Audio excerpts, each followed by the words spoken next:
Les voy a mostrar nuevamente, les voy a compartir la pantalla nuevamente. Listo, entonces les explicaba lo de las oraciones coordinadas y subordinadas. Entonces voy a abrir aquí Word para que ustedes vean cuáles están, dónde son las, para escribir un ejemplo y que no solamente me escuchen, sino que lo vean. Un ejemplo muy sencillo de oraciones coordinadas y oraciones subordinadas.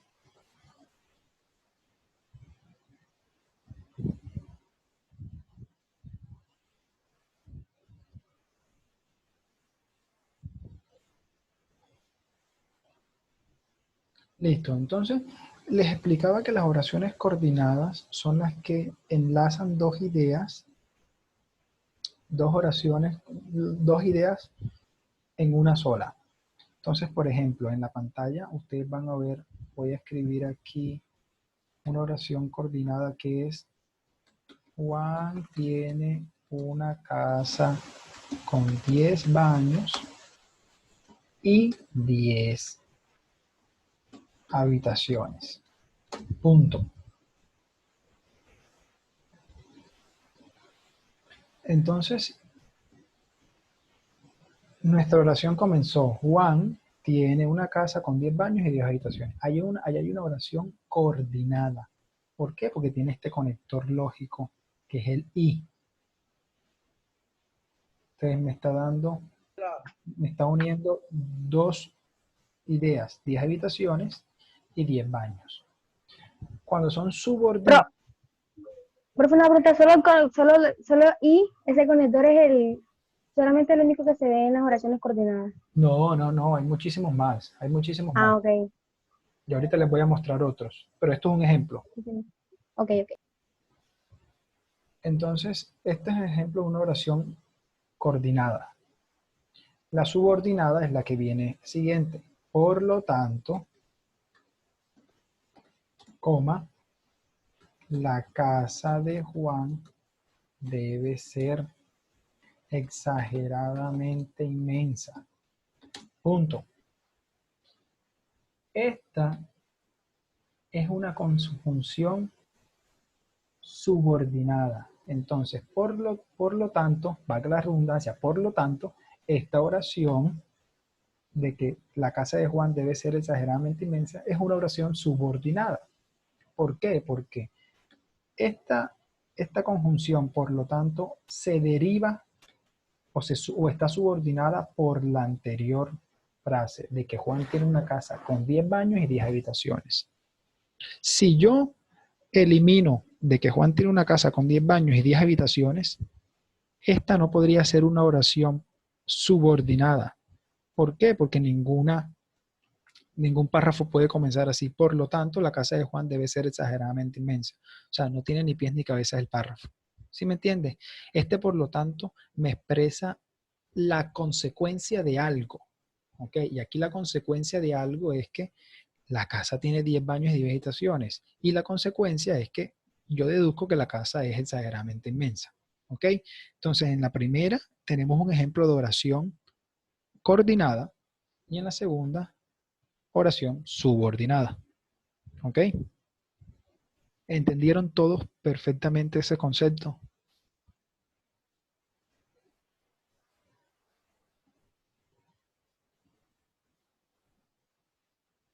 Jóvenes, les pregunté que si lo Yo, entendieron.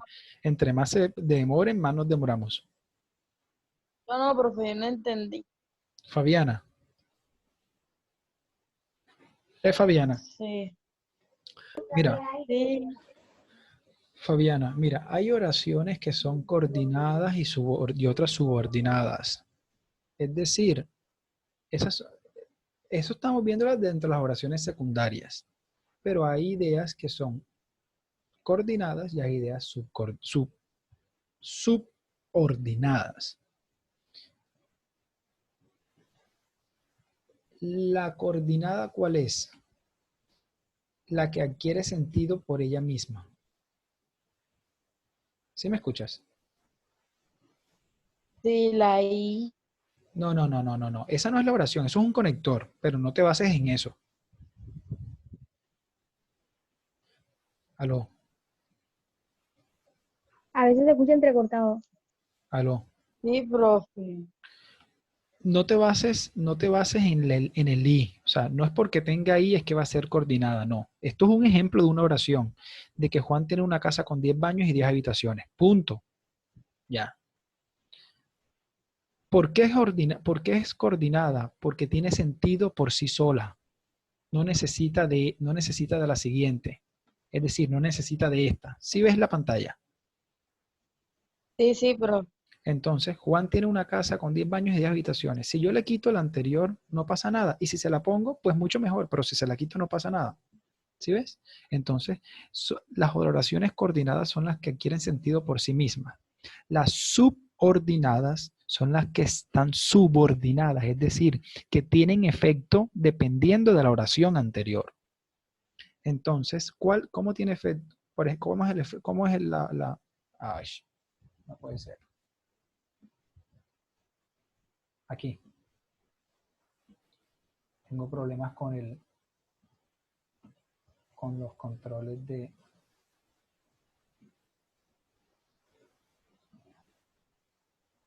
Listo. Entonces, esta es coordinada porque... Ay, güey, madre, ¿qué le pasa al computador? Esta es coordinada porque esta oración en sí sola tiene un significado y un sentido sola. Juan tiene una casa con 10 baños y 10 habitaciones. Y esta es subordinada porque esta segunda oración únicamente tiene efecto si existe esta primera. ¿Sí me entiendes? Si no existiera esta primera oración, esta segunda oración no tuviera sentido. Vamos a leerla completa. Juan tiene una casa con 10 baños y 10 habitaciones. Por lo tanto, es decir, por lo anterior, vamos a ponerlo más explícito. Por lo anterior,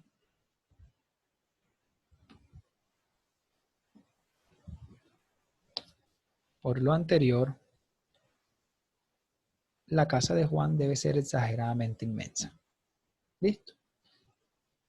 Esta segunda oración de que la casa de Juan debe ser exageradamente inmensa tiene sentido o cobra sentido porque antes ya yo había dicho de que la casa de Juan tiene 10 baños y 10 habitaciones. Si yo le elimino esta, no tiene ningún sentido. ¿Ok? Por lo anterior, la casa de Juan debe ser exageradamente inmensa. Por lo anterior es que, si no me han dicho nada anteriormente. ¿Sí ves? Esta segunda frase está subordinada por la primera. ¿Puedo continuar? Sí, profe. Listo. Sí, profe.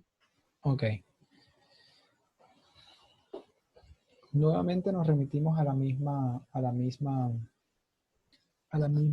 definición, que es que el párrafo presenta una idea central o un tema central. Las oraciones deben estar relacionadas con ese tema, es decir, las ideas secundarias. Y debe existir unidad, coherencia y armonía en la organización de las oraciones. ¿Cómo les pongo el ejemplo de unidad, coherencia y armonía? Seguimos con el mismo ejemplo, ¿cierto? Juan tiene una casa con 10 baños y 10 habitaciones. Por lo anterior, la casa de Juan debe ser exageradamente inmensa. Su mamá no puede hacerle aseo a toda la casa.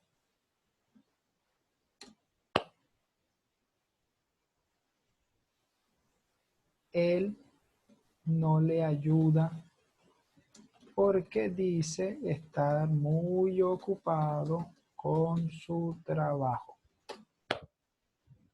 Sin embargo, es mentira. Él solo escucha música con sus audífonos todo el día. Listo. Ahí tenemos un párrafo. Entonces, ¿cómo vemos nosotros la unidad, la coherencia y la armonía, en que todas estas ideas que están separadas, que comienzan con una mayúscula, bueno, aquí puse todo en mayúscula, pero vamos a modificarlo, porque no, entonces no tiene sentido.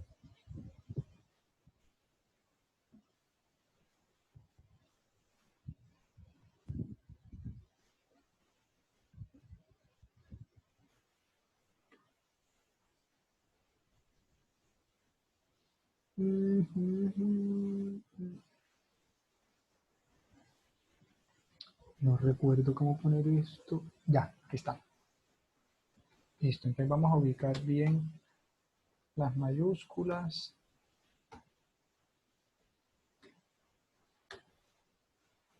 Miren que aquí está una oración. Juan tiene una casa con 10 baños y habitaciones. Punto.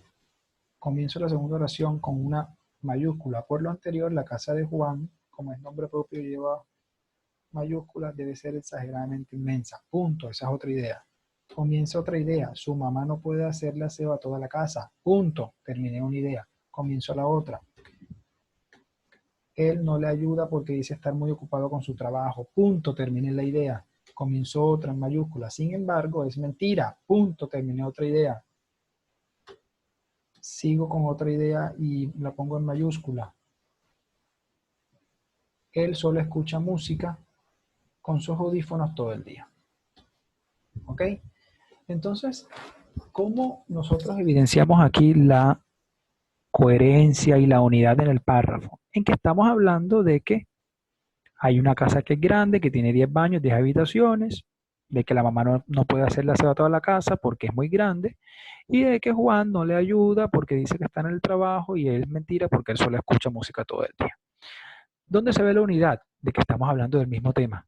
Casa grande, mamá, ocupación, Juan. Ese es el tema, ¿cierto? Aseo. ¿Dónde se ve la coherencia? De que una oración me lleva a otra. Decimos que la casa de Juan tiene 10 habitaciones y 10 baños. La siguiente frase me resulta de la anterior. La casa de Juan debe ser exageradamente inmensa. La siguiente frase me recobra sentido de que la mamá no puede hacer aseo a toda la casa porque ya yo dije que era muy grande la casa. La siguiente frase de que Juan no le ayuda es otra que alimenta la idea principal. Y así sucesivamente. Fíjense que el dinamismo que tienen las oraciones, una va alimentando a la otra. Una es consecuencia de la otra. Entonces, ¿cómo no tiene ni coherencia, ni unidad, ni sentido, ni lógica? Que yo aquí entonces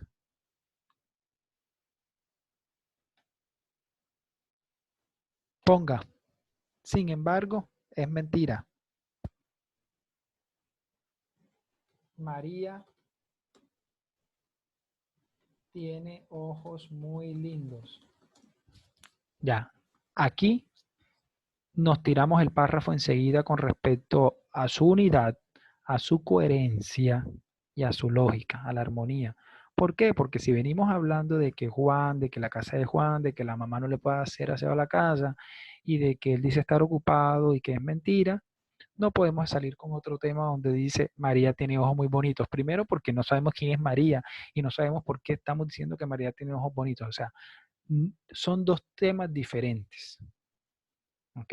Entonces de eso se trata, de que la unidad tiene, los párrafos tienen que tener unidad y coherencia. No podemos hablar en un párrafo de dos temas diferentes. Siempre tiene que ser uno, que en este caso es que la casa es muy grande, y todas las consecuencias que tiene de que la casa sea grande, de que la mamá no pueda caminar por la casa, de que la casa tiene muchas escaleras, de que, ¿sí me entiende? De que uno se demora 20 días en recorrer la casa. Entonces son ideas secundarias que alimentan a que la casa es muy grande.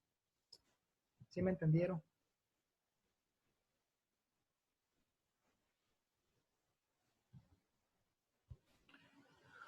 Profe, personalmente sí. Bueno, continuamos entonces. Yo también la entendí. Listo, entonces ya sabemos que los párrafos tienen que tener una unidad y una coherencia. No podemos hablar de dos temas diferentes en un mismo párrafo, ni en un mismo texto. Siempre debe ser un solo tema y ese tema tengo que apoyarlo con varias ideas. Miren la imagen. Este es un tema que es grueso y tengo una idea aquí abajo, otra acá, otra acá, otra acá, otra acá, otra acá y otra acá, que me van a apoyar todas estas ideas, toda esta idea principal. No puedo tener una idea grande, otra idea grande, otra idea grande y otra idea grande o temas diferentes. No puedo tener eso en un texto. Para eso, entonces, hago diferentes tipos de texto con temas diferentes. Entonces, seguimos con el tema a los límites de los párrafos. Yo les sugiero a ustedes que hagan párrafos muy concisos, muy explicativos, muy sencillos. Las ideas siempre sepárenlas por puntos, o sea, siempre no, es preferible separar las ideas con punto seguido, ojo, no con punto aparte, con punto seguido y no con comas. ¿Por qué? Porque es mucho más difícil poner comas. La coma es una pausa de respiración y te permite andar, pero las comas no se pueden, como me decía un docente, no se pueden escupir en el texto. Uno no puede tirar y escupir las comas como quiera, sino que en la medida en que uno sepa leer y uno le pueda ir dando pausas al texto, siempre y cuando termine una idea, le puede poner comas. Pero como me enseñaron a mí, mire, si usted no sabe poner comas, ponga punto, seguido. Pero eso sí, después de que termine la idea. Y siempre y cuando la otra idea ayude a la anterior. Esa es una regla básica. El punto seguido es la mejor, como me decían, el mejor machete que usted puede tener al escribir. Ese es el mejor machete, el punto seguido. Entonces yo les recomiendo que si no saben cómo poner las comas, pongan puntos seguidos dentro de un mismo párrafo. Obviamente no me van a poner las ideas de la siguiente manera en un párrafo. Juan tiene una casa, punto. Y es grande, punto. No le gusta, punto.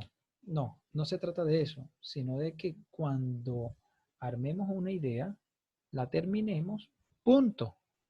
¿Ok? Porque Juan tiene una casa, coma, es grande, coma, bonita, coma, extensa, coma, tiene pasto, coma, tiene 10 cuartos. Ahí estamos dándole una descripción a la casa y cuando estamos sumándole adjetivos, diciendo que es bonita, que es exuberante, entonces uno a esos temas de adición les pone coma, coma, coma, coma, coma, porque estoy describiendo y adicionando adjetivos. Pero, por ejemplo, si tenemos una frase de que Juan tiene una casa muy grande y le costó mucho, punto. Su mamá no está de acuerdo con que la haya comprado porque prefería mejor que comprar un carro, punto. ¿Sí ven? Son dos ideas diferentes, pero están hablando sobre un mismo tema. No hay forma de separarlas por comas. Les recomiendo también que no superen los 7 renglones porque se vuelve engorroso para el lector, a veces se enredan las ideas, etc. Siempre recuerden que los párrafos y los textos deben tener una superestructura que hay que respetar. Siempre hay que respetar la superestructura, que es una introducción, un desarrollo y una conclusión.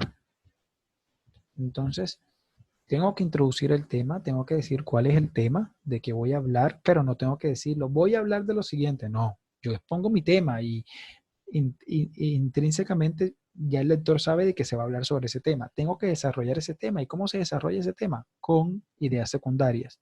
Y la conclusión. ¿Cómo hago la conclusión? Después de haber desarrollado las ideas secundarias para darle fuerza a la idea principal, entonces concluyo. Y el mejor machete para dar la conclusión es poner en conclusión, coma, y empiezo a exponer la conclusión.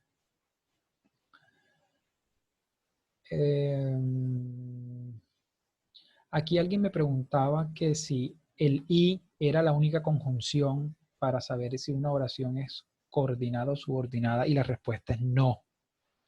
Vamos a explicar bien las conjunciones, que hay muchísimo más y ustedes las pueden consultar en internet. Aquí nos dicen que las conjunciones nos ayudan a unir oraciones. ¿Cuál es la oración? Por ejemplo, aquí tenemos la oración de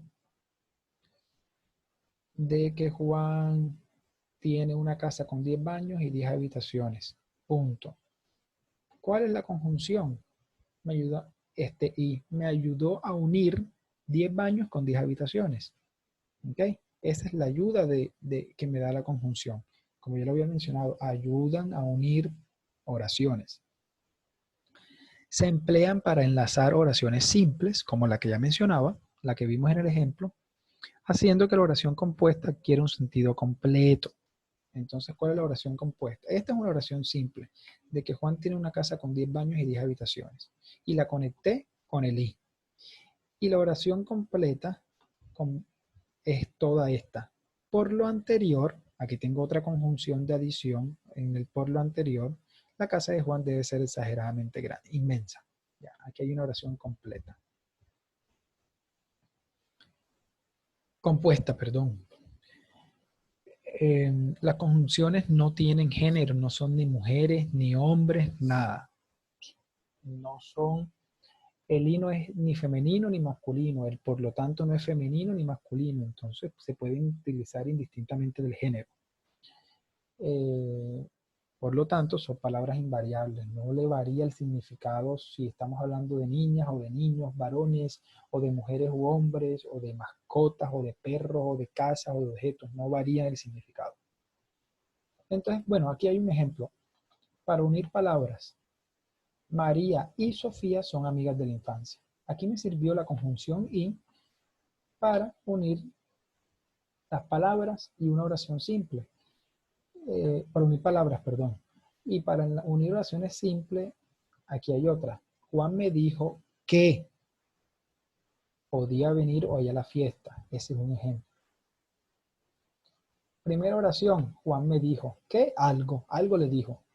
Y en la segunda oración, podía venir hoy a la fiesta. Entonces, ¿cuál es la conjunción que está uniendo esa oración simple? Seguimos con otro ejemplo que es, no estudié lo suficiente, pero me gané el parcial. Entonces aquí hay dos oraciones. La primera es que no estudié lo suficiente. Y la segunda, de que me ganaré el parcial. Pero aquí la están uniendo con una conjunción que es el pero, una condicional. No estudié lo suficiente, pero me ganaré el parcial. Ahí hay enlace de dos oraciones. Ya para finalizar, aquí están los tipos de conjunciones. Hay las conjunciones coordinantes, que son las que se utilizan para unir las oraciones. Hay copulativas, que está el i, me gusta el rojo y el verde, el e, como, ¿qué ejemplo puedo poner sobre el e? No recuerdo. ¿No? ¿Quién me puede dar un ejemplo de utilizar la e? ¿Quién me puede dar un ejemplo del e? Nadie. ¿Cómo es, profe? Diga al principio. Aquí tenemos una... Analizar e interpretar. Perfecto, ya. Esa es una oración. Este texto sirve para analizar e interpretar. Listo. Ya, esa es una conjunción coordinante porque me está uniendo dos palabras. ¿Sí ven? No sé quién dio el ejemplo, pero lo dio bien. Fabiana. Fabiana, entonces en este ni, no me gusta ni el mango biche ni el mango maduro. Ya, estoy uniendo palabras. Y así sucesivamente. Hay unas que son adversativas que introducen elementos que se contraponen. Por ejemplo, no estudié lo suficiente, pero me ganaré el parcial. Son elementos que se oponen, que no estudió, pero que se va a ganar el parcial.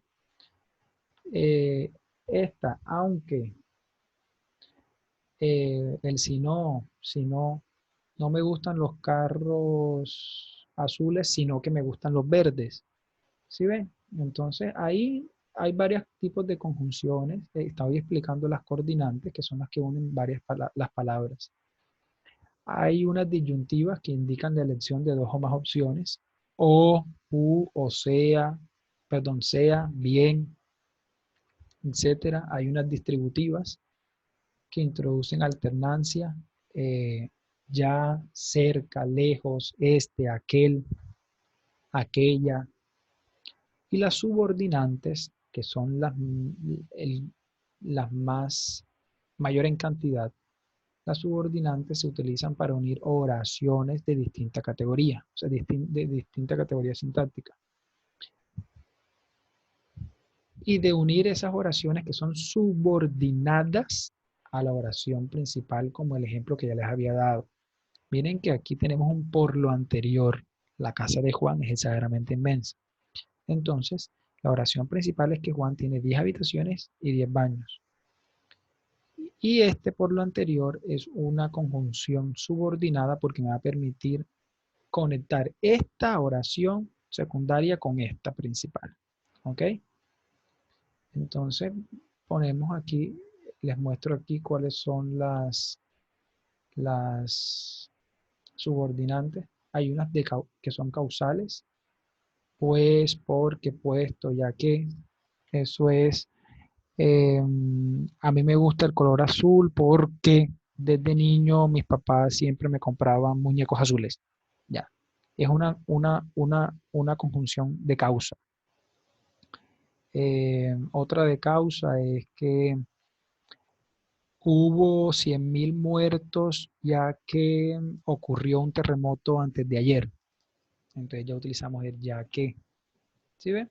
Que son de causa. Comparativas. Valga la redundancia, comparan. Como, más que, igual que, menos que, así como. Me gusta el helado de vainilla así como el de chocolate. ¿Cierto? Porque estoy comparando los dos helados. ¿Quién me da otro ejemplo de comparativas con las demás conjunciones? Las casas de Sincelejo. Profe, yo Sí. me gusta cómo juega el Junior, pero soy hincha del Nacional. ¿Podría ser? No, porque no la tenemos aquí en esa es coordinante. Mira dónde está. Mira que las coordinantes son las que se contraponen. A ti te gusta el Junior, pero eres hincha del Nacional. O sea, Ok, ¿ves? Que están acá arriba. sí, Mira sí, dónde está, pero, aunque, ok, ok. no siquiera. Estamos hablando de las subordinantes, las comparativas, que están dentro de esa categoría. En las comparativas, me gustan las sillas blancas más que las azules. Estoy haciendo una comparación. ¿Sí ven? Hay unas condicionales que son a menos que, dado que, siempre que. A menos que el ejemplo, un ejemplo puede ser, hoy a las 5 de la tarde voy a salir a trotar, a menos que llueva. ¿Sí ves? Es una condición. Yo salgo a trotar a menos que llueva. O sea, si llueve, yo no salgo a trotar. ¿Ok? Seguimos con las concesivas. Señalan una dificultad que no impide que se produzca la acción, aunque a pesar de que, si bien, por más que, por lo tanto. Es decir, un ejemplo es, hoy estudié el parcial a pesar de que no tuve internet. Hoy me conecté a la clase de taller de lenguas a pesar de que no tengo computador. ¿Sí me entiendes? Son concesivas, pero no me impiden que se ejerza la acción. Hay unas consecutivas que son la consecuencia de lo expresado, luego, tanto que, con que, así que, por lo tanto. Por ejemplo, aquí entra el ejemplo que ya les decía de la casa de Juan, aquí está por lo tanto, de consecuencia. Juan tiene una casa con 10 baños y habitaciones, por lo tanto, la casa es exageradamente inmensa. Esta es consecuencia de la anterior. Entonces, por eso es subordinada y el tiempo ya tenemos 10 minutos y ya estamos finalizando la clase. Las finales que señalan la finalidad de o el objeto de lo expresado, para qué, por qué, a fin de qué, etcétera. Las temporales que son cuándo, mientras, apenas, cuánto, después, hace 5 días, luego de 3 años, etcétera. Esas son las temporales. Finalmente entramos en los tipos de párrafos ya para acabar. Y los tipos de párrafos se dividen en según el contenido y según su forma. Según su forma es lo que ya les decía. Dependiendo de la lengua, se escriben los párrafos. Entonces, en alemán se escriben de una manera diferente, en español de diferente, en francés de diferente. Entonces, la que nos concierne aquí es el español. Usted inicia con una mayúscula y termina con un punto y aparte. ¿Ok? Tienen una idea principal, unas secundarias, que son el desarrollo, y una conclusión. Esa es la que nos atañe en estos momentos. Ahora, para explicar el tema de los, según el contenido. se dividen en párrafos narrativos. Los narrativos son los que narran una situación en orden cronológico. O sea, tienen una secuencia de afirmaciones que no es necesario que nosotros demos o demostremos de que son verdaderas o falsas. Simplemente estamos narrando un suceso. Vamos a narrar un accidente de tránsito. El accidente de tránsito ocurrió ayer en Sincelejo a las 5 de la mañana mientras Juan Pérez conducía de Montería a Sincelejo, mientras venía a una velocidad de 80 kilómetros por hora, se accidentó en la rotonda del Maizal. Las personas que venían dentro del vehículo eran 5 y salieron expulsadas del carro inmediatamente. Es narrativo, ¿ok? Estoy narrando un suceso cronológico. Luego a las 2 de la mañana llegó la ambulancia, a las 3 de la tarde ya se encontraban cada uno en sus casas recuperándose. Es cronológico. Si ven que voy mostrando el relato y voy narrando el accidente desde que ocurrió hasta cuando ya se recuperaron los pacientes, por ejemplo. Esto por lo general las narrativas tienen conectores de tipo temporal, es decir, después, luego, hace un mes, para comenzar, a continuación, finalmente, porque estoy narrando en un tiempo, en una línea de tiempo. Los descriptivos, como la palabra lo dice, una descripción que hace el autor sobre algo, por ejemplo, un párrafo descriptivo sobre las casas. Las casas tienen ventanas, puertas, paredes, están construidas en materiales de bloque, acero, arena, etc. Esos son párrafos descriptivos, porque estoy describiendo algo, ¿ok? Se utilizan más que todo para describir objetos y sucesos percibidos. Los argumentativos, que son los que quiero que entiendan más, al igual que los expositivos en los argumentativos, son los párrafos donde yo puedo dar como autor mi opinión, puedo expresar la opinión basada en argumentos. Es decir, la población de Sincelejo, el 90% de la población de Sincelejo es pobre. Ese es el tema principal de mi texto. Entonces yo en los siguientes párrafos argumentativos tengo que argumentar el por qué yo estoy afirmando que la población o el 90% de la población de Sincelejo es pobre. Y tengo que argumentarlos con cifras, con citas, porque lo dijo el presidente, porque lo dijo el gobernador, porque la población no llega sino al estrato 2, porque con muchos argumentos, ¿ok? Entonces tengo que demostrar lo que yo dije. Yo dije que el 90% de la población en Sincelejo es pobre, entonces tengo que demostrar esa afirmación. Y esos son los párrafos argumentativos en los que yo voy a argumentar eso y voy a sostener la idea principal.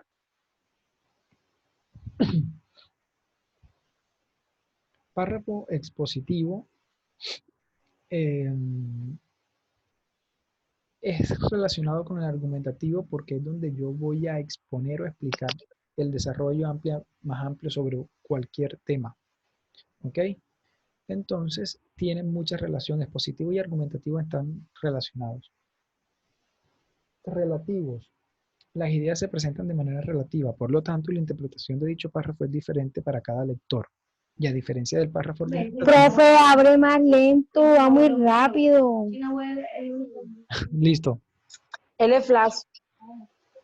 Está hablando muy rápido, no entiendo. Él es ¿Dónde flash. quedamos? Relativos. Ajá, pero vaya más suave. Listo. En relativos, las ideas se presentan de manera relativa. ¿Eso qué quiere decir?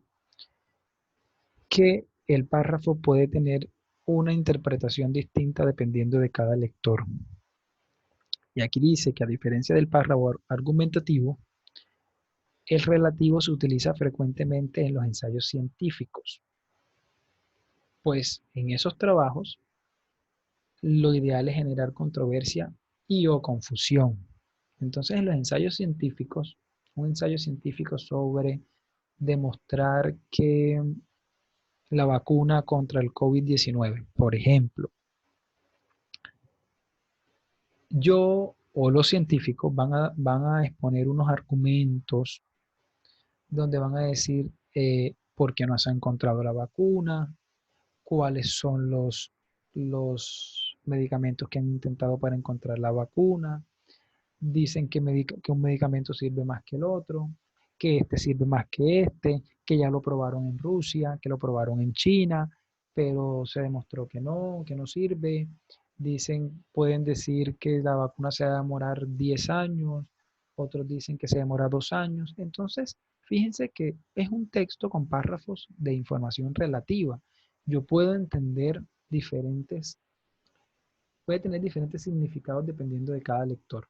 ¿Ok? Porque un texto científico lo que hace es exponer una serie de ideas y de pruebas científicas, de experimentos, para entonces, finalmente, en la conclusión, decir que no se encontró la cura del COVID, por ejemplo.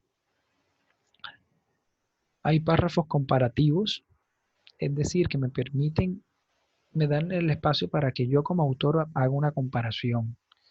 Digamos, estoy hablando de que en Sincelejo el 90% de la población es pobre. Entonces, en uno de los párrafos, ya puedo hacer el tercero o el cuarto, puedo comparar. Y puedo comenzar así, haciendo una comparación con 5 ciudades del Caribe colombiano. Podemos notar que Sincelejo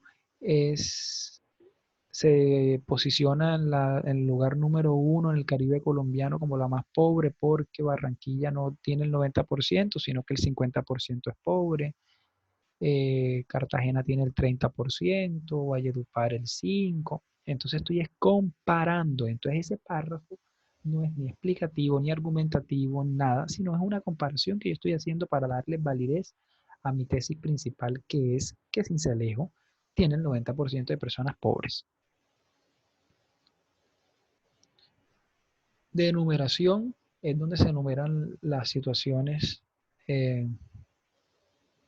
sobre mayor importancia o menor importancia, pero esto por lo general de enumeración no se utiliza con frecuencia. Eso de enumeración únicamente puede ser para describir, no sé, eh, los pasos para preparar un jugo de mora, supongamos. ¿Cuáles son los pasos para preparar un jugo de mora? 1, comprar la mora. 2, abrir el empaque. 3, descongelar. 4, eh, introducirla en la licuadora. 5, echarle 10 tazas de agua. 6, licuar por 10 minutos. 7, adiciona el azúcar. 8, tómese el jugo. Eso por lo general no es muy utilizado. ¿Cuándo es utilizado los párrafos de enumeración o enunciación? Cuando yo estoy describiendo, pero entonces ya sería descriptivo, pero es que es muy difícil encontrar un párrafo de enumeración. Cuando estoy describiendo, no sé, cuántas casas tiene el conjunto residencial. Entonces pongo, el conjunto residencial del barrio La Palma de Sincelejo tiene 10 casas. Coma, la primera vive una familia de 4 personas. Coma, la segunda vive una familia de 10 personas. Coma, la tercera vive una familia de... ¿Sí me entienden? Pero es un párrafo que únicamente te va a dar una información adicional. Se va a acabar el tiempo, muchachos. Entonces, me voy a volver a conectar.